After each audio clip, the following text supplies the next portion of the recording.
All right, my name is Alix Jules, and I am an atheist.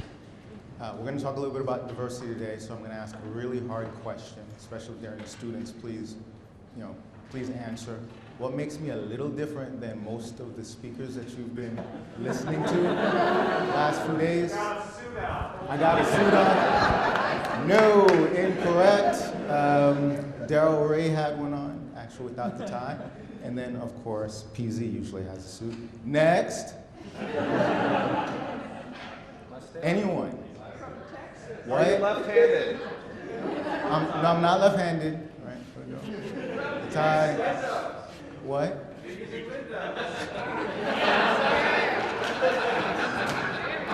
Come on. Microphone. Everyone had microphone problems.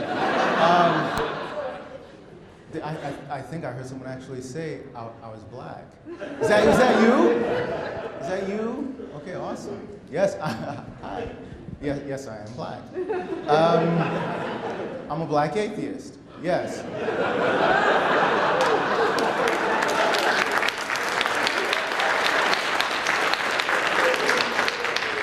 Also, according to a mistake by the Social Security Administration, up until about 2 years ago, I was also a woman. Yeah, and I actually had to fill out a sex change form. Really, the only one that they have, which also makes me, anybody want to, anyone? No, a statistic. 0.19% of all SSA data, Social Security Administration data, is erroneous. Right. Okay, so yes, I am a black atheist, and I'm not the only one, right? We actually have like 2 more, 3 more actually out here today. We have almost always been around, right? You see a lot of historical free thinkers and humanists. The word atheist in the black community, in the minority community in general, tends to be very taboo. We don't like it. But if you take a look at some of the names that I have here, right, we've got A. Philip Randolph, Butterfly McQueen, Carter G. Woodson, who was one of the founders, actually the grandfather, to Black History Month. He was very, very critical of the black church in general, right? W.E.B. Du Bois, and of course, one of my favorites, Langston Hughes, was a poet that did Goodbye Christ. If you haven't read it, please do. A lot of us do.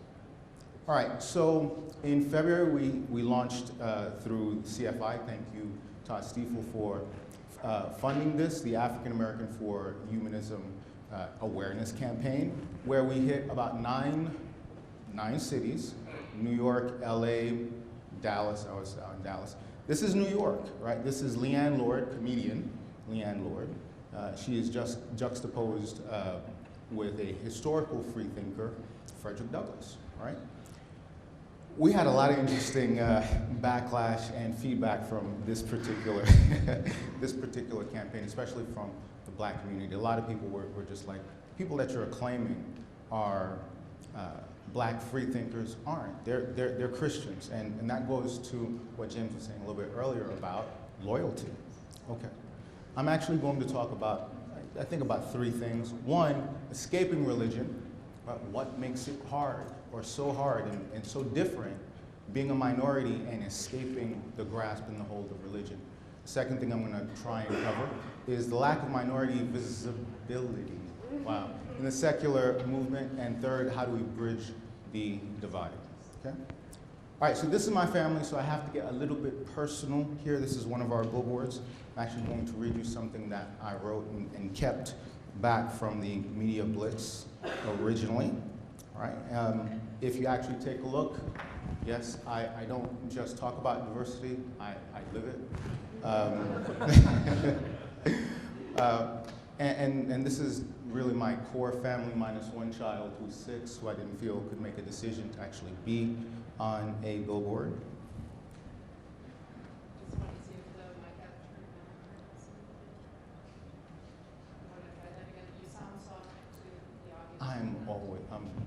It's me.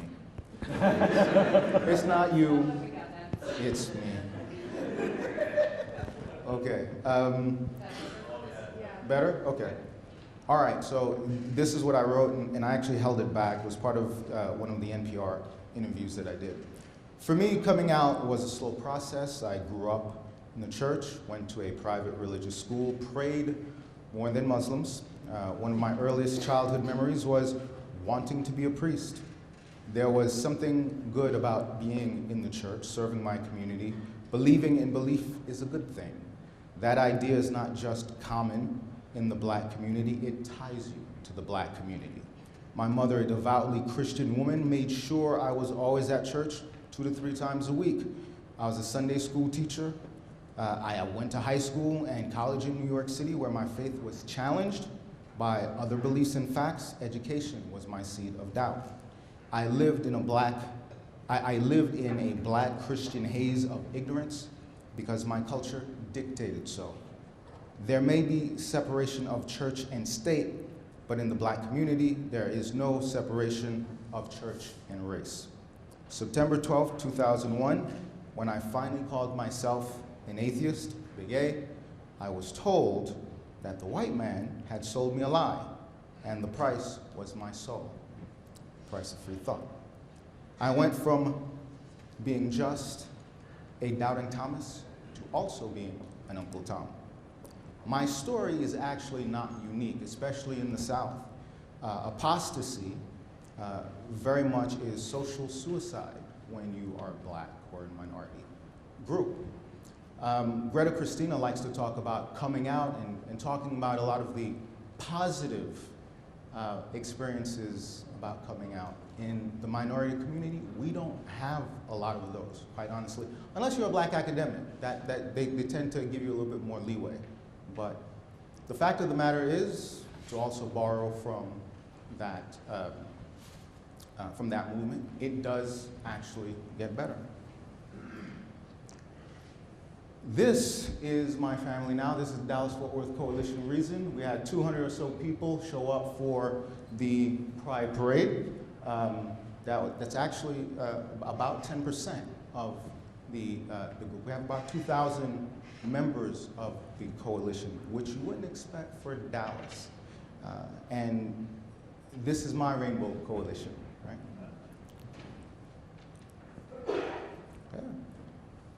All right, so when we're talking about diversity, I really want to try and narrowly focus this. This is very much a talk on race and ethnicity, not gender and persuasion. If you actually look at the numbers, right, 2010, right, non-Hispanic, whites alone, these are the projections as of actually 2009, 65%, right?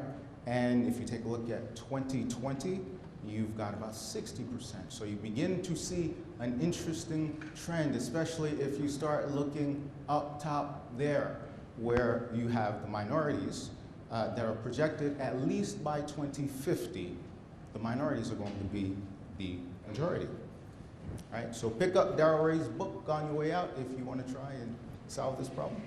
Right? Okay, so go slow. All right. One of the things that we all get very excited about, is this wonderful number, right, that James talked about, which is the nuns. Nuns does not mean atheists. So I look at this number and I get happy, and I go to conferences and I hear this, and I hear that's progress, and I'm like, that's great, but that has absolutely zero bearing on the African American and Latino community. A better number to actually look at is, how do we define the stronghold or foothold of religion?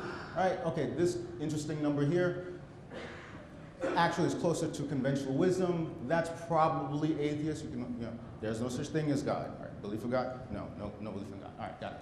All right, there is no way to know. You'll have the atheist, agnostic atheist lumped in there. I'm not sure.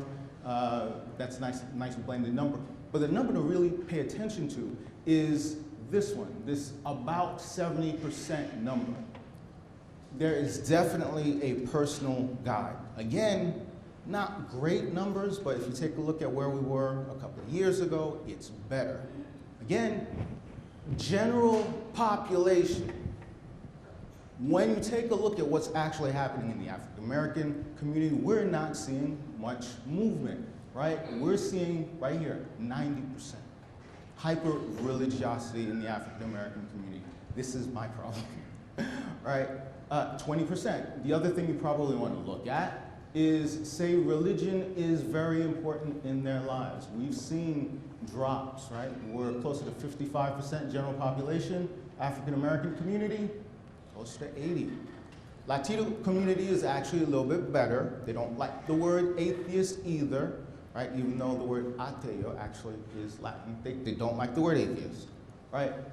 But they will say that about 8% of them are secular. Again, that is progress because conventional wisdom says that the Catholic Church has a stronghold on and almost define you as being, if you're Latino, you're probably Catholic. All right, so why is religion in these communities so sticky? I think the first one I tried to at least cover, right? It is an issue of identity. Second piece is cultural coherence or isolation. I actually go and travel to occasional talks, but I actually travel for work. And I go in places in LA, Chicago, Mississippi, and New York. I will occasionally visit a church. It is still one of the most segregated places that you can find. I go into black communities, and my wife, who happens to be white, goes in there with me, and even in places in New York, where we have black and brown children that will say they've never actually met a white person, right? That's the limit of exposure. I go into some places in Louisiana, Alabama, etc., LA, and I have kids, places in upstate New York, little white children that will come up to me and try and rub my color off just to see if it's real, right? It's 2012, right? So I'm gonna focus a little bit more on these three: reinforcement of stereotypes, educational discrepancies, and personal hardship. This is probably some of the places that we actually can make some level of progress. All right, I gotta take a deep breath for this one. Okay, so when I walk in and immediately start talking about who's famous, talk about black fame, who's in the media right now. Well, Steve Harvey's always in the media. He's got this wonderful, wonderful book, not really, called Think Like a Man, Act Like a Woman. Okay, hold that for a second.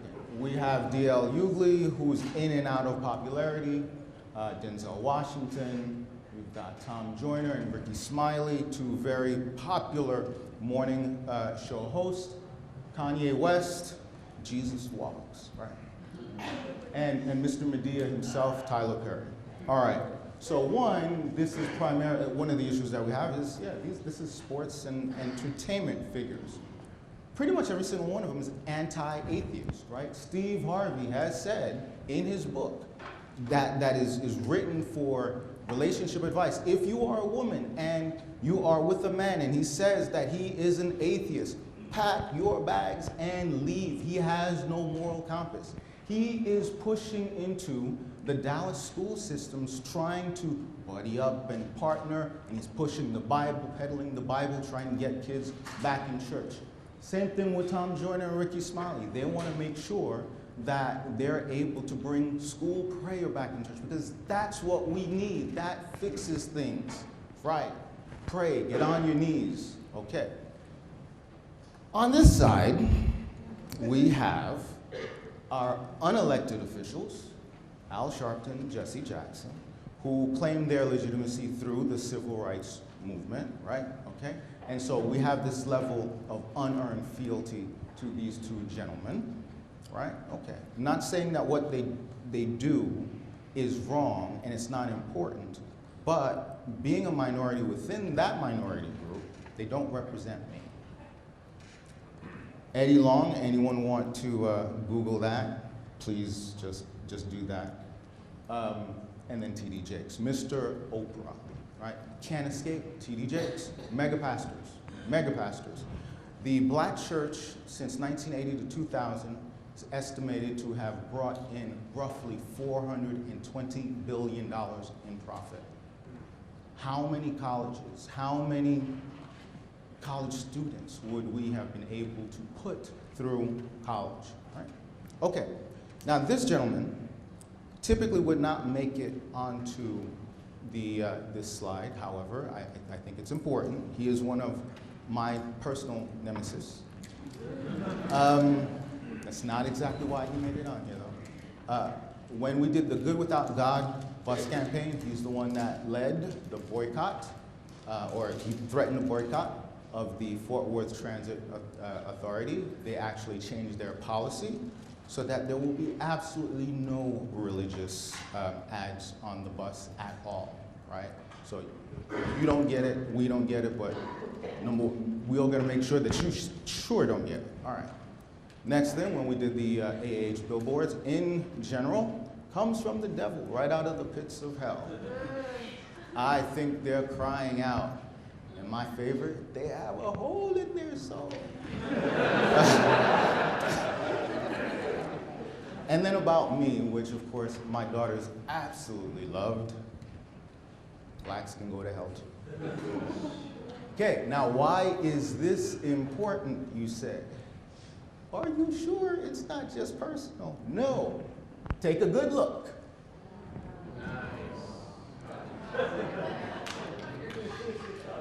Right. Yeah, okay, so if you actually go on the website, it actually says God's appointed leader.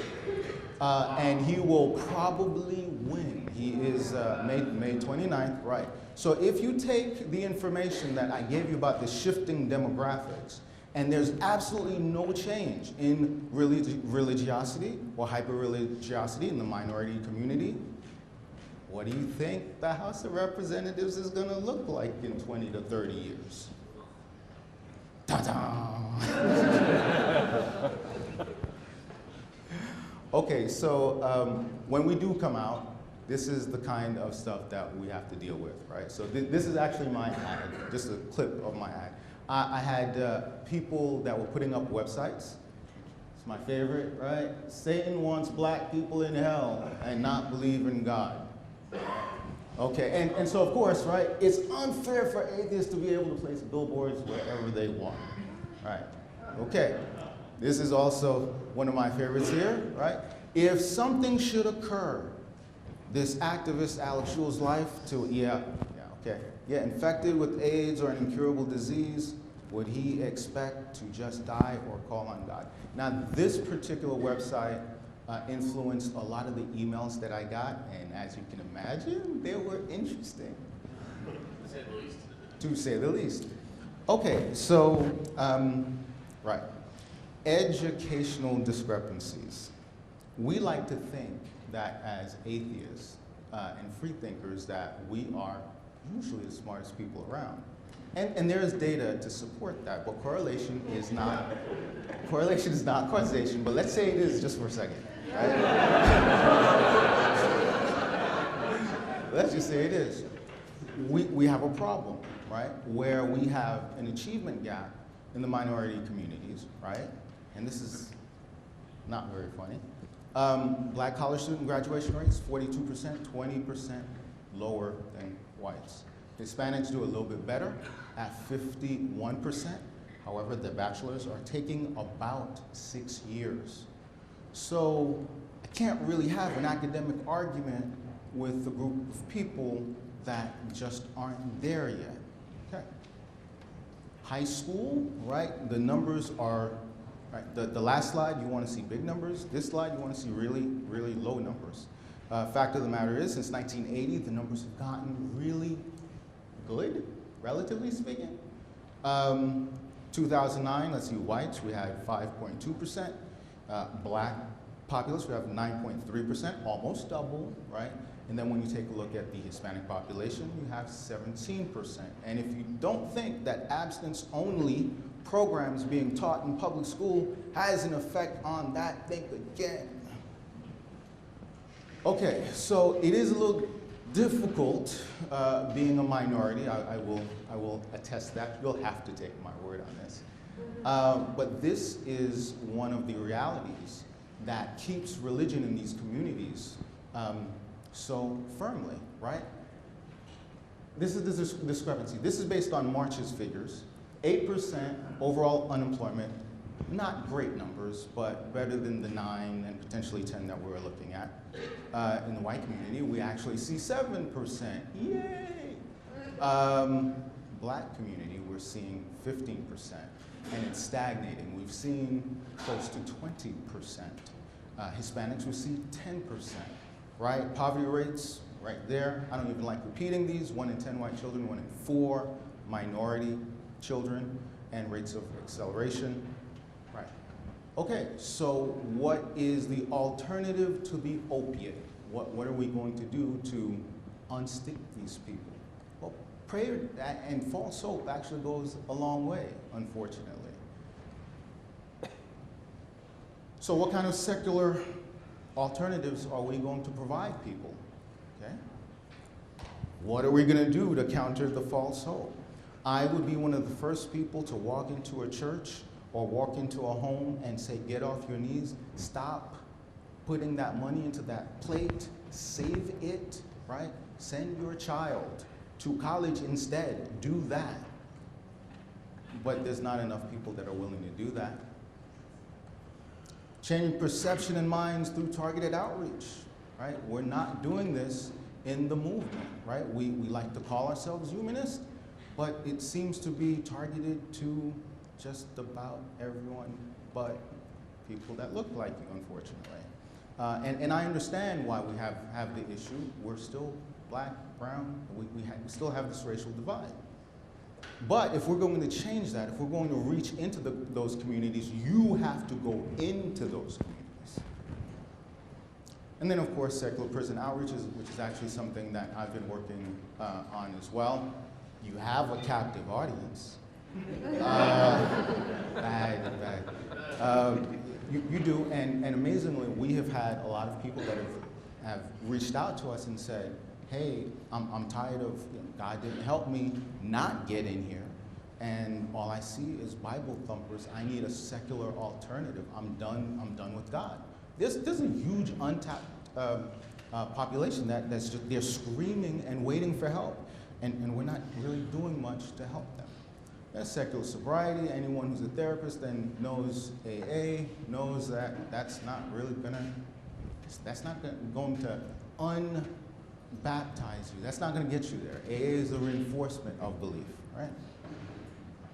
So let's say that you're able to escape the vortex of religion, right, as a minority, right? Okay, where do I go next? Where am I going to go? Right? I hear the face of the new face of atheism is this. That's not appealing to me, right? That's not. And this goes to the argument that that atheism is for white academics or white academia, right? Three of the 4, right, are educators. The 4th has one hell of a pedigree, right? So nowhere for me to go. Talked about the Reason Rally earlier and the American Atheist Convention, which was awesome, right? There was so much diversity. I mean, it was amazing. Race, creed, it was just absolutely amazing, right? Liz actually said, the atheist community is a diverse community. It's like, yeah. We've got people here from all genders, races, religious backgrounds, and sexual orientations. Like, yes, absolutely, yes. And people are talking to me and saying, hey, I can't wait to see you at the next convention. It's like, okay, this is awesome. People in Dallas that I didn't know were walking up to me and said, hey, yeah, I saw your billboard. Like, this is great. And this is her version of reality. So a couple of weeks later, I'm invited to go speak, and this is my reality. I'm still walking in, and I'm still the only one, which it is what it is. No, it's not. So I reached out, I spoke to about 200 minority atheists, and I said, why aren't y'all coming out? Well, I thought we had a connection at the rally. And I'm still the only one here. And their response is, you're not talking about what we want to talk about. Well, what would that be? It's like, well, interesting you ask, because you're the first one to do so. now you're beginning to see the issue. And this is it, right? Traditionally, it's upside down, right? They do want to talk about church and the separation of church and state because it's important, and we think that it influences everything, right? But the very next thing, and it does shift between the Latino community and the Black community. Amazingly, the Latino community tends to be more interested in these social justice issues, not the African Americans, but it's right up there. The third piece is LGBT issues. Reproductive rights are out there as well.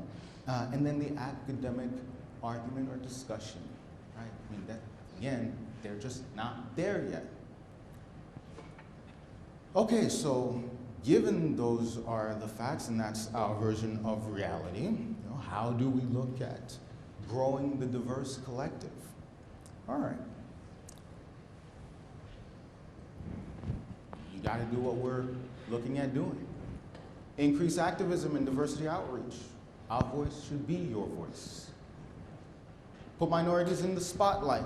They don't have to be superstars.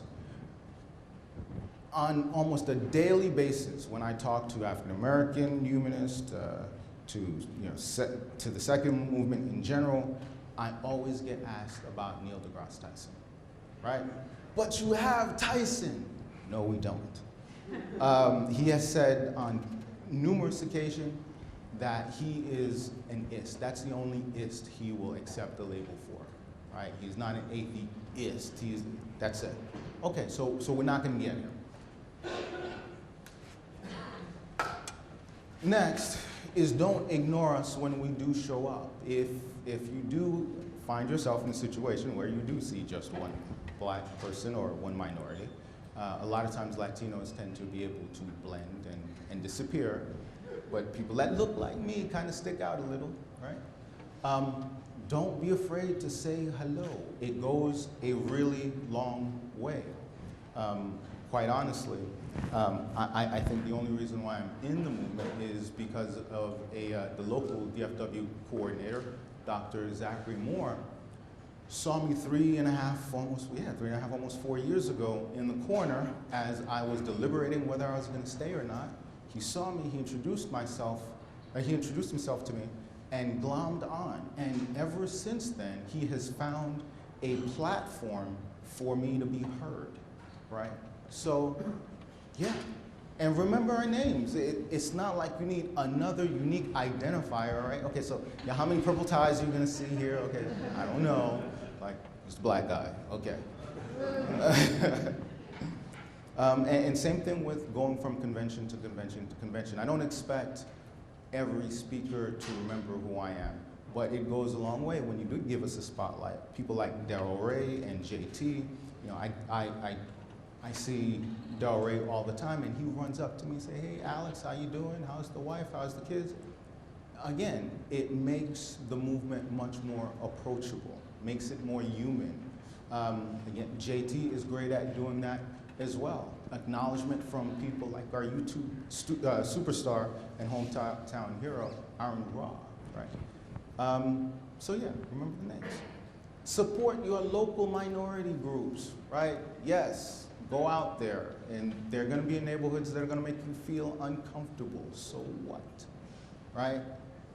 We're trying to induce or introduce change. So if I have a unique position where I have one foot in the general free thought and atheist movement, and I've got another one that tends to be, you know, has a lot of different shades to it, right? That's diversity. Right now, there's not a whole lot of overlap. We are separate. And I don't want to see it actually continue to drift apart when there's so much at stake. And you got to live diversity. Put diverse faces on your billboards. Don't wait for me to do it. I will. But don't just wait for me to do it. And then develop your own councils on diversity. If it's that important to you, act on it, right? Because that's the only way you're going to change this into that. All right. I think that was all my time.